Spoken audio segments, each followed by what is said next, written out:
remove my red cap. I'm gonna puncture the hole with my red cap. Save this red cap, you're gonna need it. And then you should be able to pour the liquid in here. Sometimes this is not a clean perforation. You might need a scissor to cut the opening. So now I'm gonna stick my liquid in there and I'm just gonna squeeze until I squeeze all that liquid out. So squeeze the whole bottle.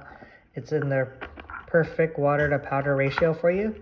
So once all the liquid is gone, there's no more liquid, then I'm gonna place the cap back on and I'm gonna shake. You're gonna shake for 10 to 12 seconds.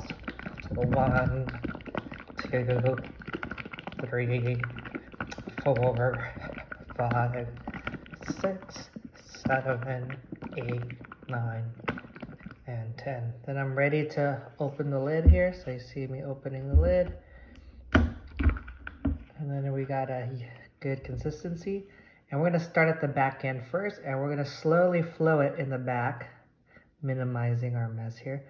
And then we're gonna shake our hand, and we're trying to get the stone to go around the horseshoe. And again, we always add it at the same spot to minimize air bubbles. And we're gonna go around the whole horseshoe here. And now you see how I fill up the teeth. And I'm gonna use my hand as a lab vibrator to remove any bubbles. And I'm gonna repeat that process here.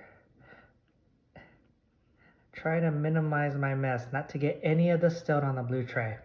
So now I filled up the teeth. I'm gonna shake my hand here to remove any bubbles. And now I'm gonna build my base here. I'm just gonna add it over the teeth. Do not get any on the blue tray, otherwise it's gonna be very difficult to remove layer. And always lay a paper towel so then when it drops, it's an easy cleanup here, especially working at home.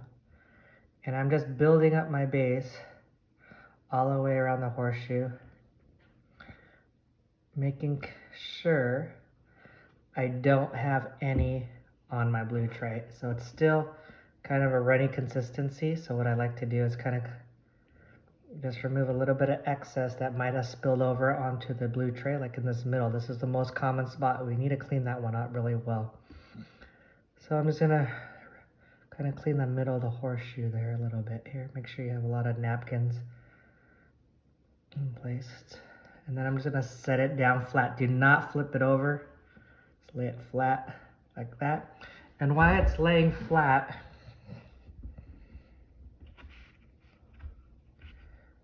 I'll try to get it on frame. While it's laying flat, what I'm gonna do is I have a cup of water, and then I'm just gonna clean up the sides, the blue tray, making sure there's no plaster on the blue tray whatsoever. I'm good in the front. I'm good at the back. If you have a little bit of extension in the back, you can just use a wet finger